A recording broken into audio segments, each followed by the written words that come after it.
ایک انصاری چچا عباس بن مطلب کو قید کر کے لایا اور آپ صلی اللہ علیہ وسلم سے کہنے لگا کہ یہ میرا قیدی ہے، میں اس کو پکڑ کر لایا ہوں۔ عباس رضی اللہ تعالیٰ عنہ کہتے ہیں کہ انہوں نے فرمایا کہ نہیں، اس نے مجھے قید نہیں کیا، مجھے تو بغیر بالوں والے ایک انتہائی خوبصورت آدمی نے قید کیا تھا جو ایک مخصوص قسم کے گھوڑے پر سوار تھا۔ آپ نے اس انصاری سے کہا کہ تم خاموش رہو، اللہ نے ایک بزرگ فرشتے کے ذریعے سے تمہاری مدد کی ہے۔ تو اس سے پہلے ہی آپ نے جنگ سے پہلے مسلمانوں سے کہہ دیا تھا کہ بنی ہاشم کے ساتھ جنگ میں کوئی تعارض نہ کرنا، ان کو کچھ نہ کہنا، کیونکہ وہ مجبوراً لائے گئے ہیں۔ اور آپ نے خصوصاً اسپیشلی اپنے چچا عباس کا نام لیا تھا رضی اللہ تعالیٰ عنہ کا، اور حکیم بن حزام کا نام لیا تھا کہ ان کو بھی نہ مارنا۔ اور یہ وہی تھے کہ جنہوں نے شیب ابی طالب میں جو بائیکاٹ ہوا تھا اس صحیفے کو چاک کرنے میں انہوں نے بہت زیادہ مسلمانوں کو سپورٹ کیا تھا، اور آپ کے بہت زیادہ مداح بھی تھے، اور بظاہر اس وقت اسلام نہیں لائے تھے، لیکن اس کا ثبوت ہمیں آگے ملتا ہے کہ کیسے پھر وہ اسلام کی طرف آئے۔ اب ادھر جب مشرکین مکہ کو شکست ہونے لگی تو ایسے میں سراقہ بن مالک کی شکل میں جو شیطان تھا وہ بھاگنا شروع ہو گیا۔ لوگوں نے کہا سراقہ ہمیں چھوڑ کر کہاں جا رہے ہو، تم نے تو ہمیں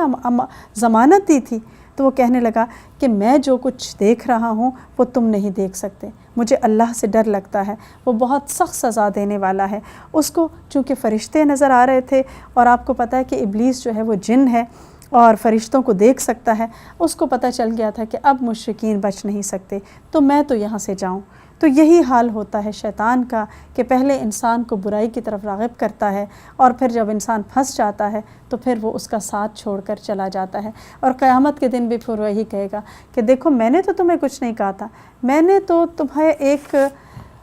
ایک راستہ دکھایا تھا، تم ہی اس پر چل پڑے، تم نے میری بات کیوں مانی، تمہارے اپنے دل کی مرضی تھی لہٰذا تم اس پر چلنے لگے۔ تو شیطان کا یہی حال ہے۔ اور آپ دیکھیے کہ ہم دیکھتے ہیں کہ اللہ کے رسول صلی اللہ علیہ وسلم جو تھے وہ کیسے اپنے صحابہ کرام کی ایک تربیت کرتے تھے، کیونکہ مدینہ میں جو سب سے اصل مسئلہ تھا، جو فوکس تھا آپ کا، وہ یہ تھا کہ صحابہ کرام کی بہترین تربیت ہو سکے۔ تو ہمیں ایک واقعہ ملتا ہے ابو بکر رضی اللہ تعالیٰ عنہ کا کہ ایک مرتبہ وہ اللہ کے رسول صلی اللہ علیہ وسلم کے پاس بیٹھے تھے کہ ایک شخص نے آ کر ان کو برا بھلا کہنا شروع کر دیا۔ ابو بکر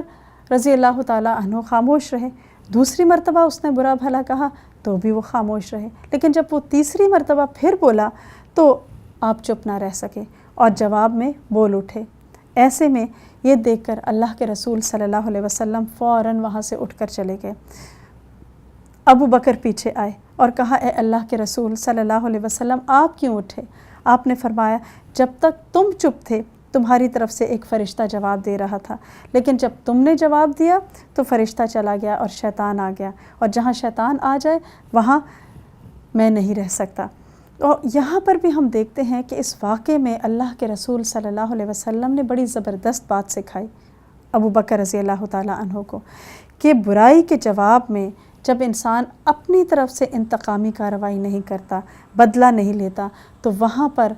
اس کی طرف سے بدلہ لینے کے لیے اللہ سبحانہ وتعالیٰ کی ذات موجود ہوتی ہے۔ لیکن جب انسان خود بدلہ لینے پر اتر آتا ہے تو اللہ تعالیٰ بھی اس شخص کو اس کے حوالے کر دیتا ہے، اور ظاہر ہے پھر کسی انسان کے لیے پاسبل نہیں کہ وہ اللہ سے بہتر بدلہ لے سکے۔ تو یہ چیز انسان کو عام زندگی میں بہت پرسکون کر دیتی ہے کہ جب اللہ موجود ہے تو پھر انسان کو جوابی کارروائی کرنے کی ضرورت نہیں۔ بہرحال اس کے بعد کہتے ہیں کہ مشرکین مکہ میں ایک اور اضطراب پھیل گیا، اور وہ پریشان ہو کر پلٹے اور بے ترتیب ہو کر ادھر ادھر بھاگنے لگے۔ تو ان کے بڑے بڑے سردار مارے گئے تھے۔ ادھر ابو جہل جو تھا، جس کے گرد مشرکین نے نیزوں اور تلواروں کی ایک باڑ بنائی ہوئی تھی، تو ابھی تک وہ سمجھ رہا تھا کہ وہ جیت جائے گا۔ ایسے میں عبد الرحمن بن عوف کہتے ہیں کہ 2 نوجوان میرے پاس کھڑے تھے، انصاری لڑکے تھے بالکل ینگ، اور مجھے کہتے ہیں کہ چچا جان ہمیں بتائیے ابو جہل یہاں پہ کون سا ہے۔ کہتے ہیں کہ میں نے بہت تعجب سے کہا کہ تم لوگ کیوں پوچھ رہے ہو، تم کیا کرو گے دیکھ کر؟ انہوں نے کہا کہ ہم نے سنا ہے کہ وہ آپ صلی اللہ علیہ وسلم کو برا بھلا کہتا ہے، اس ذات کی قسم جس کے ہاتھ میں میری جان ہے، اگر میں نے اس کو دیکھ لیا تو جب تک میں اس کو مار نہیں لوں گا یا خود مر نہیں جاؤں گا اس سے الگ نہیں ہوں گا، اور جو مرضی ہے میرے اوپر بیتتا رہے۔ بہرحال اور یہی بات اس کے دوسرے ساتھی نے بھی کہی۔ ابو جہل کے گرد گارڈز کا ایک پورا پہرا تھا، ایسے لگتا تھا کہ کوئی گھنا جنگل ہے، لیکن ان لڑکوں کے آپ عزائم دیکھیں، ڈٹرمنیشن دیکھیں کہ انہوں نے ڈیسائیڈ کیا ہوا تھا کہ ہم اس کو مار کے چھوڑیں گے۔ اور ان میں سے ایک کہتا ہے کہ میں اس کے ساتھ لگا رہا، آخر کار مجھے ایک ایسا موقع مل گیا کہ میں نے زور کا وار کیا تو اس کا پاؤں کٹ گیا، پنڈلی پر جا کر اس کو لگا، لیکن ابھی وہ مرا نہیں تھا۔ اور کہتے ہیں کہ میں پھر اس کے ساتھ لگا رہا، اور اکرمہ بن ابی جہل جو بیٹے تھے ابو جہل کے، انہوں نے جب دیکھا کہ میرے والد کے ساتھ اس لڑکے نے ایسا وار کیا ہے تو اکرمہ نے اتنی زور سے، وہ کہتے ہیں کہ میرے شانے کے اوپر تلوار ماری کہ میرا بازو کٹ کر الگ ہو گیا، بس ایک تھوڑا سا چمڑا تھا جس کی وجہ سے میرا بازو لٹک رہا تھا، اور وہ بازو میرے راستے میں حائل ہو رہا تھا جنگ کرنے کے لیے، اور میں کر نہیں سکتا تھا جنگ، لہٰذا میں نے اس لٹکے ہوئے بازو کے اوپر پاؤں رکھ کر زور سے کھینچ کر اس کو اپنے سے الگ کر دیا، اور تاکہ میں لڑائی میں دوبارہ حصہ لے سکوں۔ آخر کار ابو جہل کے پاس جو دوسرا نوجوان تھا وہ پہنچا، وہ خود بھی زخمی تھا، لیکن اس نے ابو جہل پر ایسا وار کیا کہ اس کی صرف ہلکی سی سانسیں باقی رہ گئیں اور وہ گر گیا، اور لوگ باقی جو ہیں ادھر ادھر بھاگنے لگے اور بکھر گئے۔ عبداللہ بن مسعود رضی اللہ تعالیٰ عنہ فرماتے ہیں کہ میں نے دیکھا کہ وہ آخری سانسیں لے رہا ہے۔ ابو جہل کا حال یہ تھا کہ زندگی میں وہ ابن مسعود رضی اللہ تعالیٰ عنہ کے ساتھ بہت ہی تحقیر آمیز سلوک کیا کرتا تھا، کیونکہ وہ بکریاں چرایا کرتے تھے اور یہ سردار تھا۔ تو اس وقت بھی جب وہ مر رہا تھا تو اس کے غرور اور تکبر کو آپ ذرا دیکھیں، وہ اپنی جگہ پر اسی طرح قائم تھا۔ عبداللہ بن مسعود کہتے ہیں کہ میں نے اس کی گردن پر اپنا پاؤں رکھ دیا اور اس پر وہ کہنے لگا کہ او بکری کے چرواہے، تو بڑی مشکل اور اونچی جگہ چڑھ گیا ہے، یعنی تو چرواہا ہے اور تو نے اپنا پاؤں میری گردن پر رکھا ہوا ہے۔ اور پھر کہنے لگا کاش مجھے کیسانوں کے بجائے کسی اور شخص نے قتل کیا ہوتا، یعنی کسی معزز سردار نے قتل کیا ہوتا، کیسانوں نے مجھے قتل کیا اور یہ میری شان کے خلاف ہے۔ بہرحال اس کے بعد کہا جاتا ہے کہ وہ جب مر گیا تو آپ صلی اللہ علیہ وسلم کی خدمت میں آ کر آپ کو بتایا گیا تو آپ نے فرمایا 3 مرتبہ اللہ اکبر الحمدللہ الذی صدق وعدہ ونصر عبدہ وہزم الاحزاب وحدہ، کہ اللہ سب سے بڑا ہے، اللہ سب سے بڑا ہے، اللہ سب سے بڑا ہے، تمام تعریف اس کے لیے ہے کہ جس نے اپنا وعدہ پورا کر دکھایا، اپنے بندے کی مدد فرمائی اور تنہا سارے لشکروں کو، گروہوں کو شکست دے دی۔ یعنی اب یہ قریش مکہ کی شکست فاش ہو چکی تھی کہ ان کا لیڈر سربراہ مارا گیا تھا۔ پھر آپ نے فرمایا کہ مجھے اس کی لاش دکھاؤ، اور جب آپ نے دیکھا تو فرمایا کہ یہ اس امت کا فرعون تھا۔ اب اس میں بہت سارے لوگ قید ہوئے اور بہت سے قریش مارے گئے، کچھ بھاگ گئے مال و دولت چھوڑ کر، اور مسلمانوں کو اللہ سبحانہ وتعالی نے فتح مبین عطا کی۔ اس میں